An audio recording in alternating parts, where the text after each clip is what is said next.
Hello বন্ধুরা, সাতানগর জানো সেই আমাদের ছোট্ট গ্রাম। সেই গ্রামের মাঝখানে একটি পুকুর, পুকুরের চারপাশে আমাদের গ্রাম।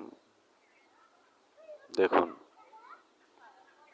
আমাদের গ্রামের মাঝখানে সেই পুকুরটা কত সুন্দর।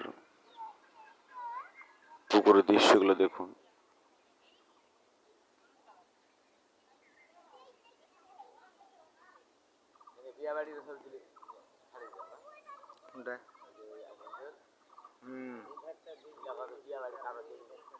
আমাদের এই পুকুরে দুইটা ঘাট আছে দেখুন। আমার এই ছোট্ট সোনার গ্রাম, আমার মায়া মমতায় ভরা। আমার এই গ্রাম অনেক মায়ায় পরিপূর্ণ।